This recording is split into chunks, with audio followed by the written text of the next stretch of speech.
Amen. Oh, amen. C'est très important. Parce que par la bouche, nous pouvons créer une foi. Et cette foi peut être négative. Cette foi peut être aussi positive. Parce que la Bible dit que la foi vient de ce qu'on entend. Donc l'oreille doit se connecter à une bouche qui parle pour acquérir la foi. S'il n'y a pas une bouche qui parle, la foi ne serait pas là. Alors attention à toi qui parles, cherche à ce que tu communiques une foi positive.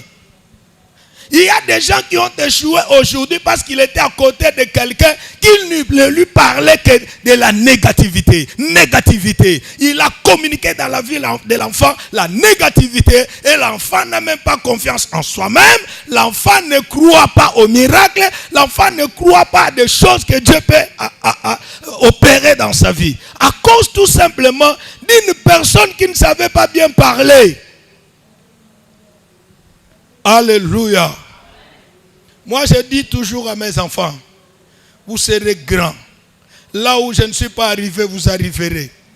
Là où j'étais limité par mes études, vous irez plus loin. Parce que vous savez, entre un papa illettré, mais qui a engendré un enfant qui aujourd'hui est un licencié, entre les deux, qui est le plus intellectuel? Je n'entends pas. Un papa illettré qui n'a pas étudié, qui n'est pas allé à l'école. Mais il a engendré un enfant qu'il a envoyé à l'école, qui aujourd'hui est licencié, qui a des masters, qui peut se défendre dans la vie. Entre les deux, qui est le véritable intellectuel? Je n'entends pas. Je n'entends pas. C'est les parents. C'est les parents.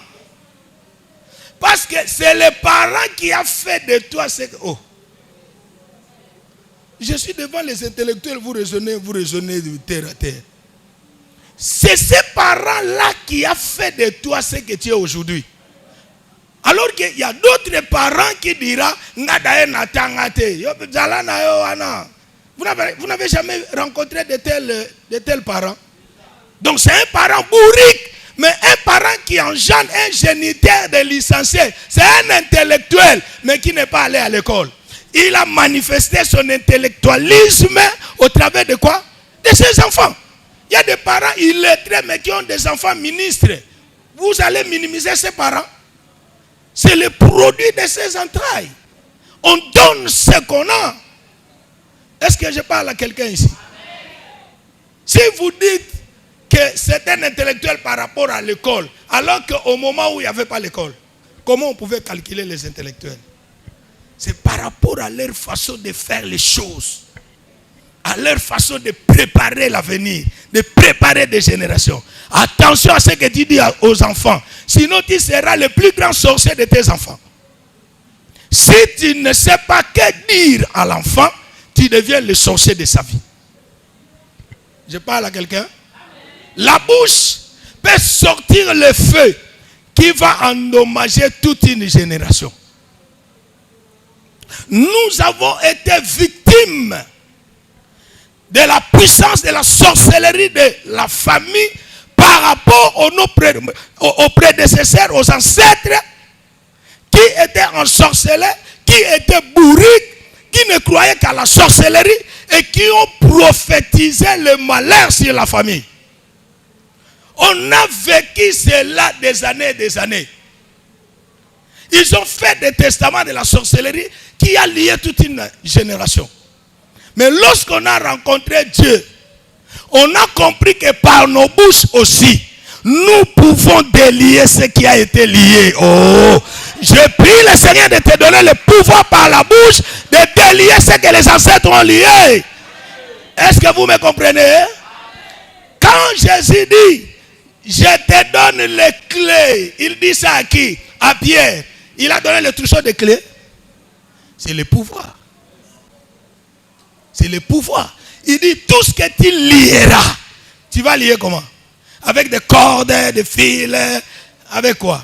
Avec la bouche. Avec la bouche. vois que par la bouche, tu peux délier les choses que les ancêtres, même les plus grands sorciers ont liées.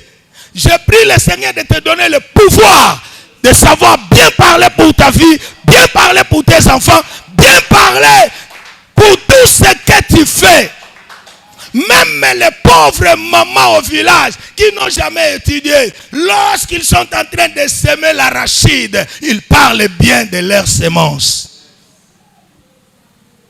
Ce sont des chrétiens aujourd'hui qui prient mais qui ne croient pas à la prière, qui prient mais qui doutent, qui prient mais qui sont dans la négativité. La même personne qui a prié ici, qui a parlé en langue, c'est la même personne quand ils sont dit Makila Libata. Nous sommes venus laisser les gens vraiment laisser les gens. Non. Non. Alléluia. Oh, alléluia. Je ne suis pas venu accompagner les gens. D'ailleurs, quand je sortais dans le ventre de ma mère, j'étais seul. Je n'étais pas avec quelqu'un d'autre. Donc il faut savoir bien gérer ta bouche. Parce que par ta bouche, tu peux bénir. Par ta bouche aussi, tu peux maudire.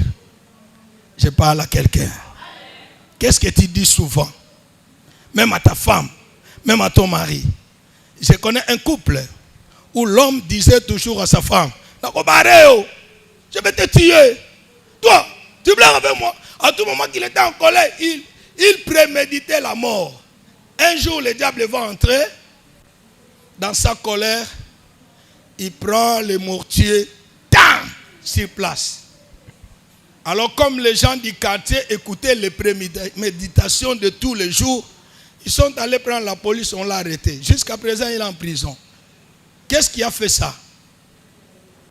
La bouche. La bouche.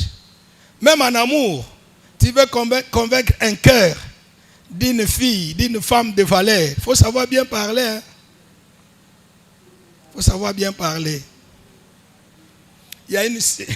Je vais vous faire rire un peu. Il y a un frère de l'église qui commençait à draguer la sœur. Il lui disait ça.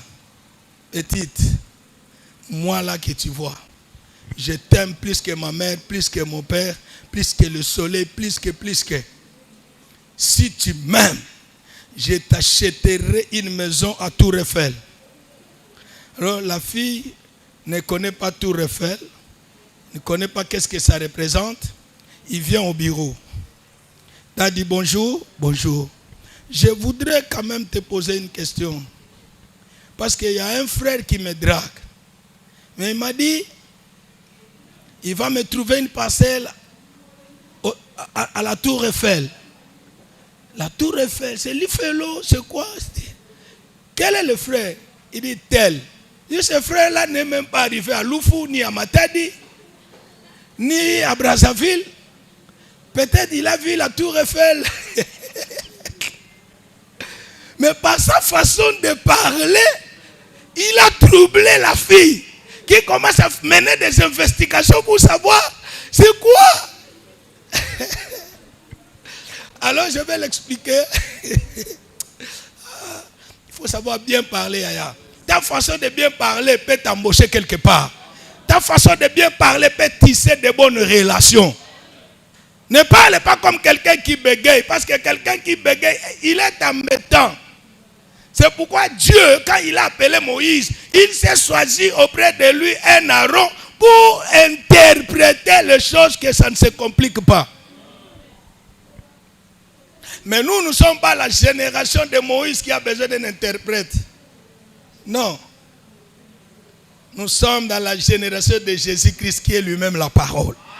Donc il faut savoir bien parler. La bouche, c'est un instrument de création. Je t'amène à comprendre les valeurs de la bouche.